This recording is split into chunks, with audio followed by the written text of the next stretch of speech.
The law as encapsulated in paragraph 16(1)(a) of the first schedule to the Electoral Act quoted above forbids new additions or amendments by a petitioner which are not contained in the petition, because such new additions or amendments will prejudice the respondents and breach the respondents' fundamental right to fair hearing, guaranteed by Section 36(5) of the Constitution of the Federal Republic of Nigeria 1990, since the respondents will have no opportunity to respond to those new issues, additions, or amendments.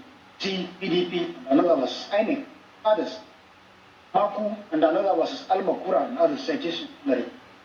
An examination of the paragraph 4, Roman 3, Roman 4, or Roman 5 of the first respondent's reply shows that the paragraphs does not raise any new issue contrary to the assertion of the petitioners.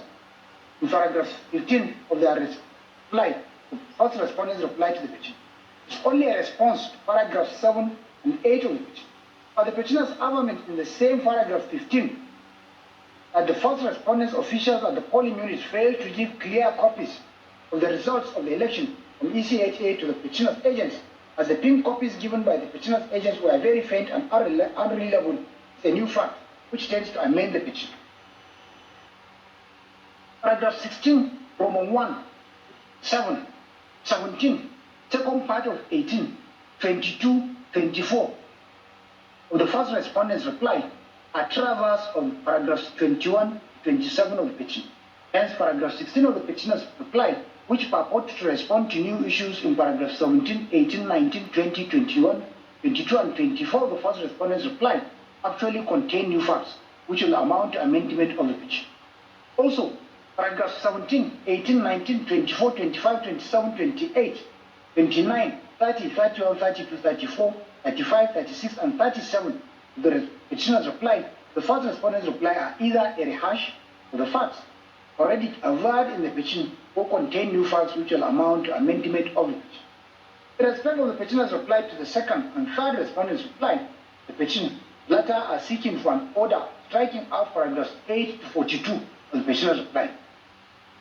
However, a careful examination of those paragraphs shows that only paragraph 21 of that reply has raised a new allegation against the first respondent of attempts to manipulate the data uploaded on the back-end server of the AWS. The said paragraph 21 of the petitioner's reply to the second and third respondent's reply is hereby stricken.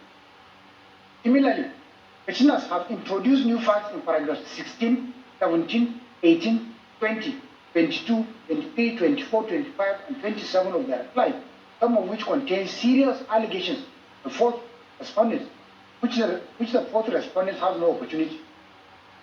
In contravention of paragraph 16 sub 1 of the first schedule to the Electoral Act, those paragraphs are also hereby stricken. That indeed is the rulings on the respondent's objections, various objections.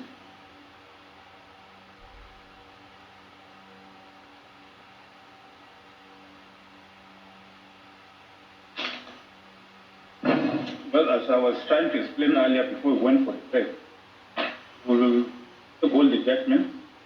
After that, my learned brothers will now their own that because the petitions are completed. So now we will go to the main petition number 3.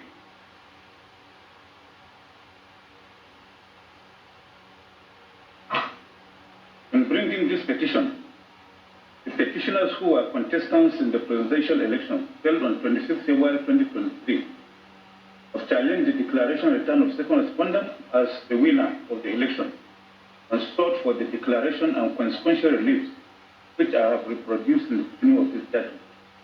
The petitioners have predicated their petition on the 3 statutory grounds earlier stated. Although in the ruling of this court on the objections of the respondents, some paragraphs of petition replies have been struck out for stated reasons, this court will take into consideration the entire affirmance in the petition and determine the merit otherwise of the petition in case of justice.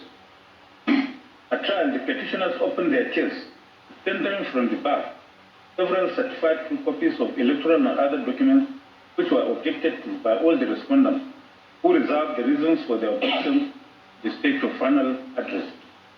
said objections were therefore admitted, the said documents were therefore admitted and marked as exhibits without prejudice to the objections of the respondent. The court ordered the respondents file separate addresses on their objections along with their final addresses. Proof of their petition. The petitioners called 13 witnesses who gave evidence as PW1 to PW13. Of those witnesses, only 3 had their witness statements on oath filed along with the petition, while the other 10 were subpoenaed witnesses whose statements were filed separately after hearing in the petition had commenced. The respondents objected to the competence of the subpoenaed witnesses, give evidence and adopt their addresses and witness statements on oath, and reserve the rulings for their objection to the state to final address. That prejudice to the objection, that witnesses adopted their respective witnesses' statement on oath, after which they were duly cross-examined by all the senior counsel for the respondents. Upon closure of the petitioner's case, the first respondent as well as the second and third respondent called one witness each in their defense. Both respondents did not call any witness, but opted to rely on the evidence already adduced by the other respondents, and that